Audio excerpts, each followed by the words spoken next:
Hello everyone and welcome. I'm Eric Ham, live in our studios here in Washington, D.C. And today on Firstpost America, we'll take you around the world as well as here in the United States, covering all the top stories of the day. But before that, here's a look at the latest global headlines. India's Prime Minister Narendra Modi arrives in Johannesburg to attend the G20 summit, while the White House confirms that President Donald Trump will not attend amid a diplomatic rift with host nation South Africa. Japanese authorities approve restarting the world's largest nuclear power plant for the first time since the 2011 Fukushima disaster, which prompted the country to shut down its reactors after a massive quake and tsunami caused multiple meltdowns. Tech firms lead stock losses as investors struggle to shake off AI bubble fears, while a Wall Street sell-off triggered by strong jobs data further dents hopes for a U.S. interest rate cut. China's embassy in the Central African Republic warns its citizens that they risk becoming mining slaves in the country's unstable gold sector as more workers turn to sub-Saharan Africa amid shrinking gig economy opportunities at home. And a powerful 5.5 magnitude earthquake strikes Bangladesh near its crowded capital, killing at least 5 people and injuring several others.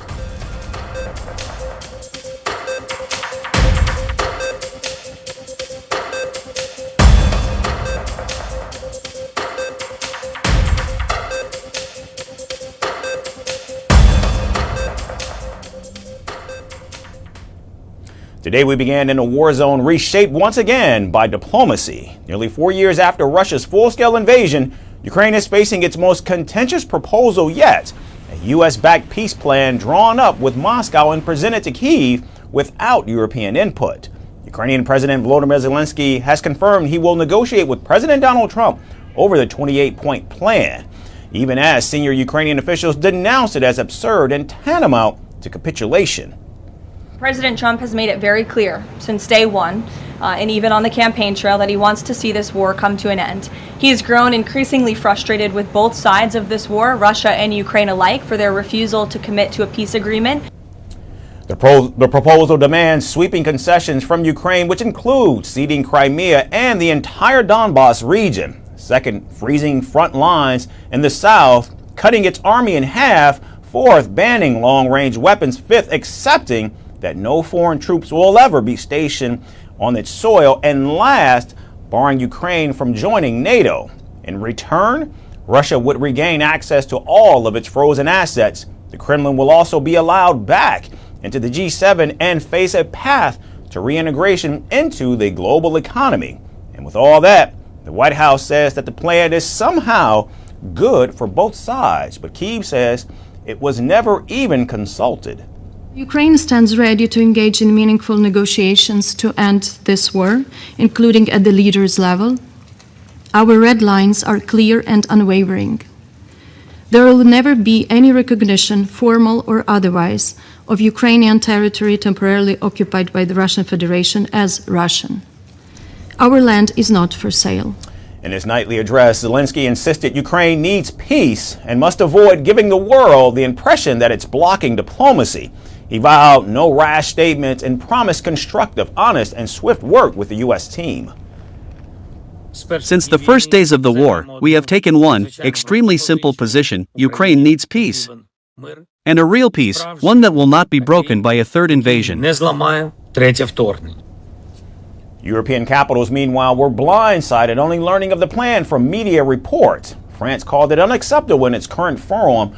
Poland stressed that restrictions should fall on the aggressor, not the victim. The EU's foreign policy chief said the proposal contains no concessions from Russia, while Britain reiterated that only Ukrainians can decide their future. What we as Europeans have always supported is a long-lasting and just peace, and we welcome any efforts to achieve that. Of course, for any plan to work, it needs Ukrainians and Europeans on board. So this is very clear.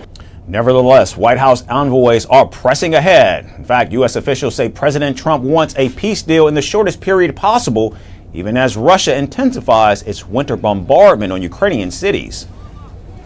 As always, I'm not going to litigate the details of this plan as it's ongoing and it's in flux, but the president supports this plan. It's a good plan for both Russia and Ukraine, and we believe that it should be acceptable to both sides, and we're working very hard to get it done. Now, the Kremlin, on the other hand, has remained vague, only acknowledging contact with the United States, but denying any negotiations. In fact, Moscow insists any settlement must address the root causes of the conflict, which is code for sweeping political demands Ukraine has always rejected. Any time is the best for a peaceful settlement, by peaceful political and diplomatic means. Russia remains open to this settlement. A settlement must lead to the elimination of the root causes of this conflict. This is what we say time and again. For now, Kyiv is saying that it will study the proposal, work with the Americans, and push for real, dignified peace. And as both Washington and Moscow accelerate their pressure, the world is left waiting for an answer that could redefine not only the war, but also, and most importantly, Ukraine's future.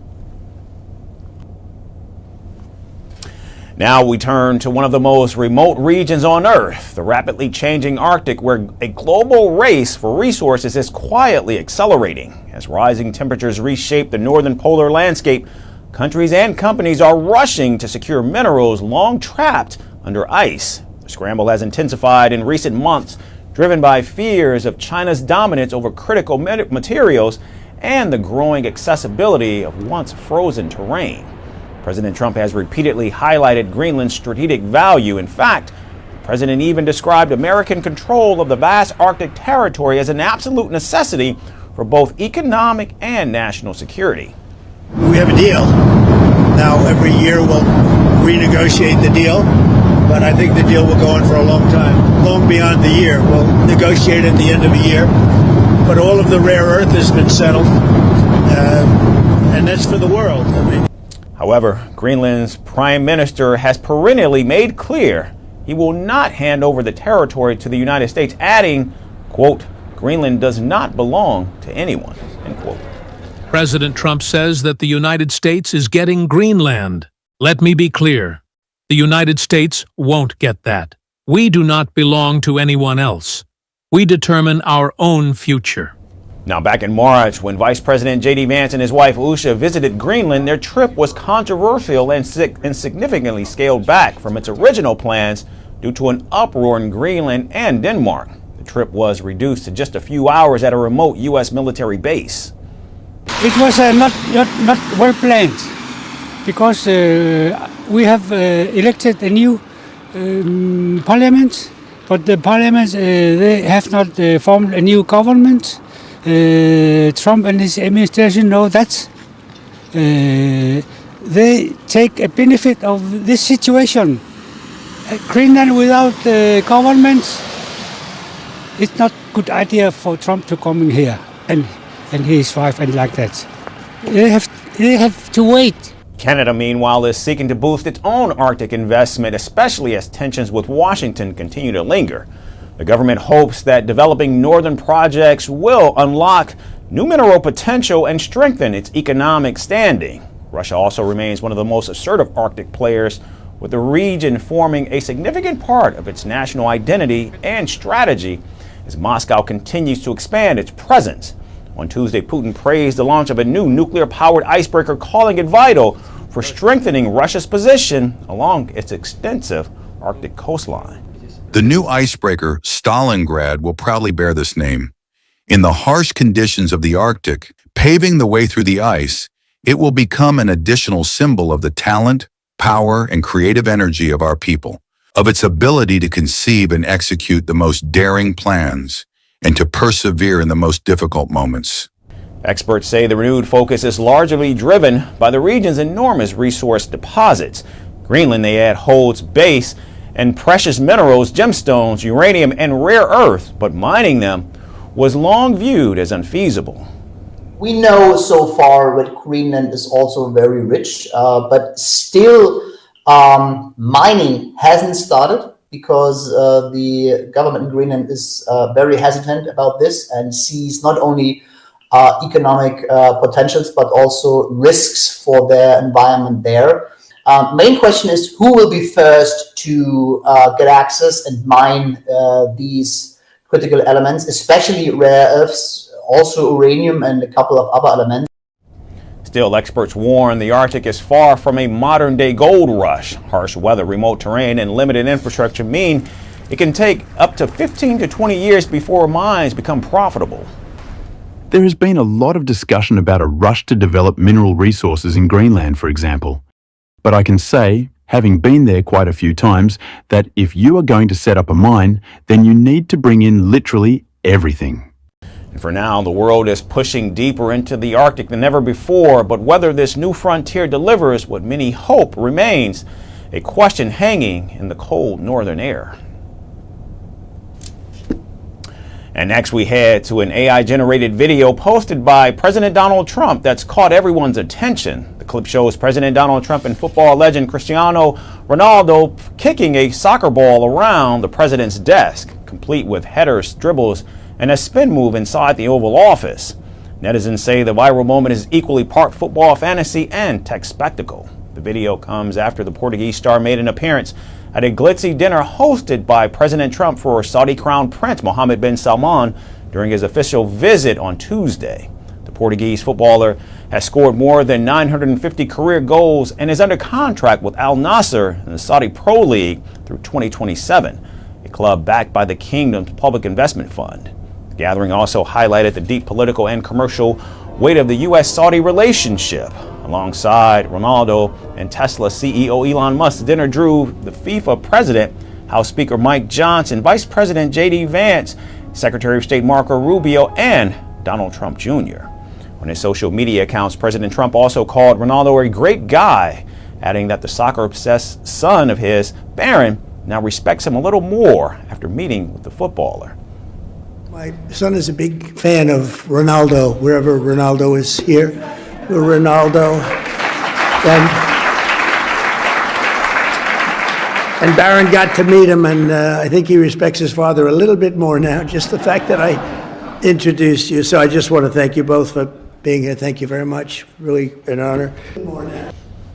Now, following the meeting, Ronaldo thanked President Trump for the warm welcome, calling the visit meaningful and speaking of inspiring, quote-unquote, new generations towards courage and peace.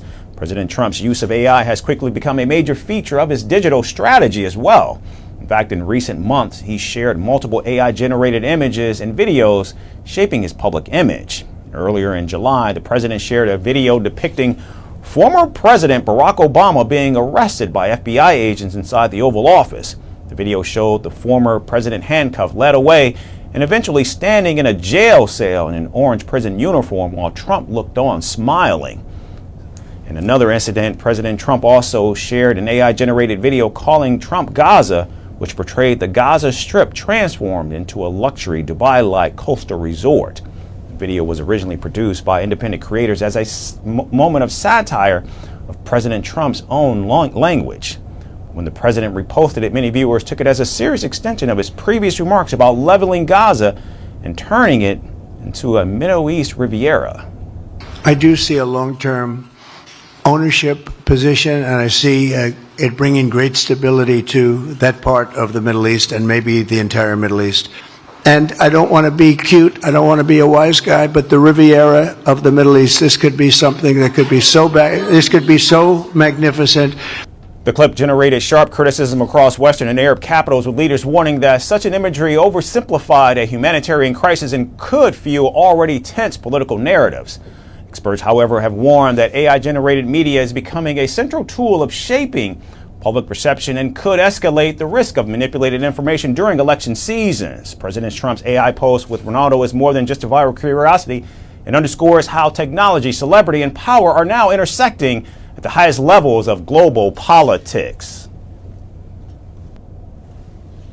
And now to Colombia, where President Gustavo Petro unleashed a political firestorm after releasing his bank records. It was done in an effort to disprove President Trump's claim that Petro was tied to drug trafficking. The documents didn't just show clean accounts, they revealed a strip club payment that sent Colombia into an uproar.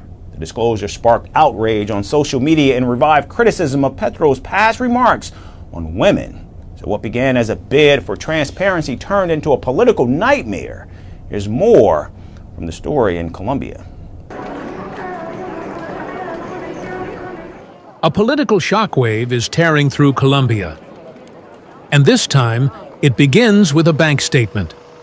President Gustavo Petro has taken an extraordinary step. He has publicly released his bank records, line by line, to prove he has no ties to drug trafficking. An accusation President Donald Trump has repeated without providing any evidence.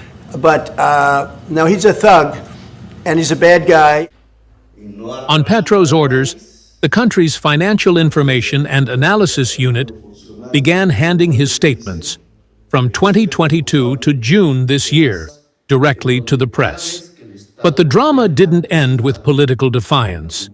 The bank records revealed something unexpected, something far from criminal, yet politically explosive. A $50 payment at a strip club in Portugal during an official trip in May 2023. That single charge unleashed a storm. Social media turned ruthless, and Petro's defense only made things worse. In a post on X, he said he would never buy sex when he is still capable of seduction. There are two things I've learned in life: not to go to bed with a woman from whom nothing is born in my heart, and not to buy sex when I'm still capable of seduction and poetry. You always have to combine sexuality with culture. That's what's called eroticism. I advise you of that.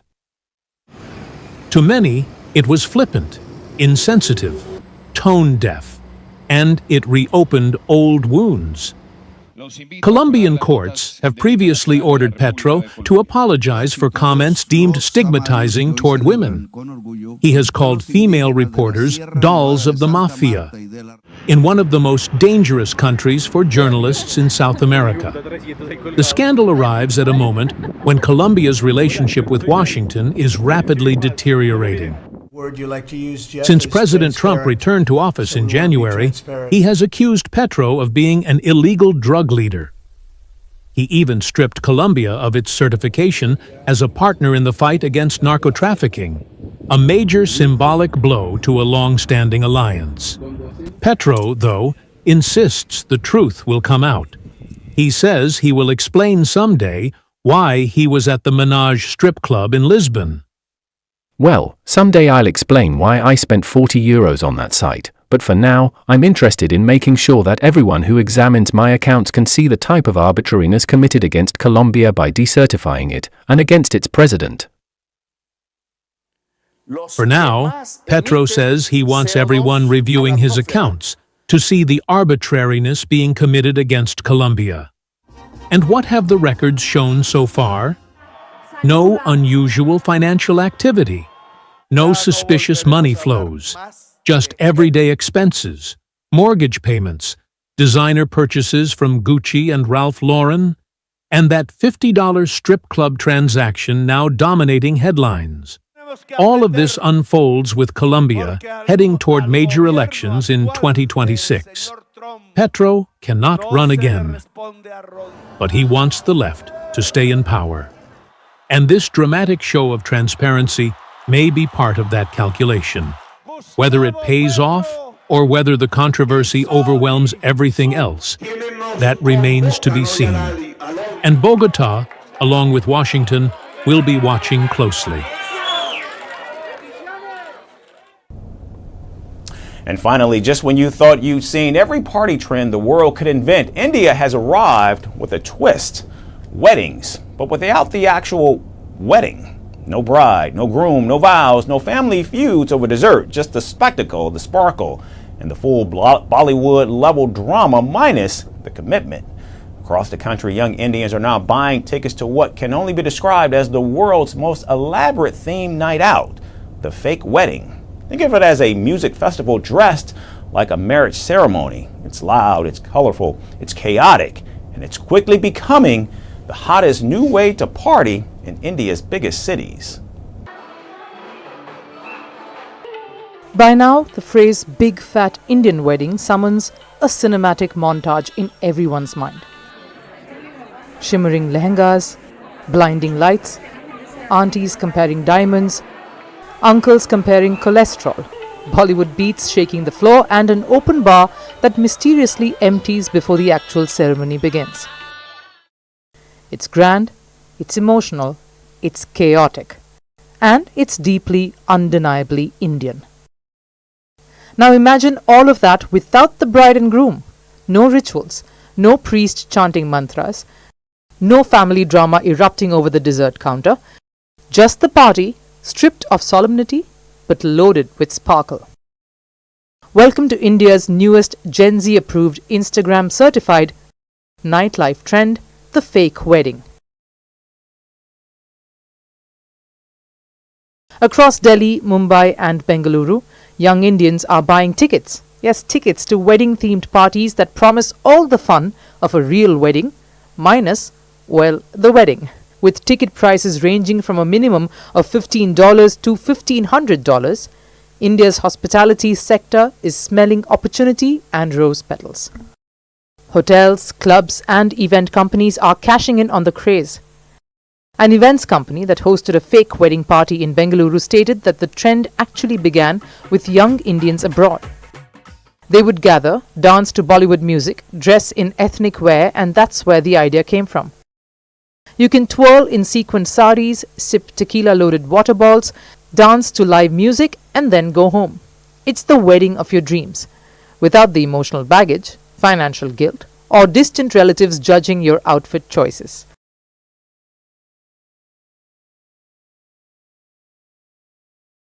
The formula is simple. Remove the stress, keep the sparkle. Gen Z is embracing fake wedding because they deliver everything they want. Community, creativity, spectacle without tradition breathing down their necks. No rituals, no responsibilities, just pure curated joy. Fake weddings are also inclusive spaces. You show up with friends, dance your heart out, pose for reels, eat like it's your cousin's buffet, and leave without worrying about gift envelopes. It's the wedding you'd actually want to attend once a month.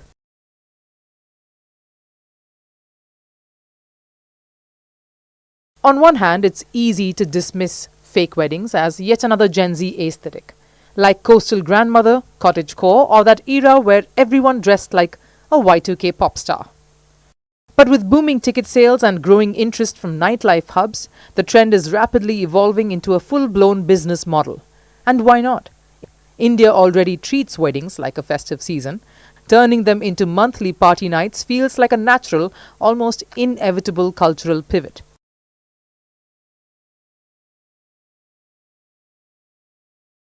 Celebration without complications. After all, if there's one thing Indians love more than a wedding, it's attending one where they don't have to bring a gift. That does it for us today. Thanks everyone for tuning in.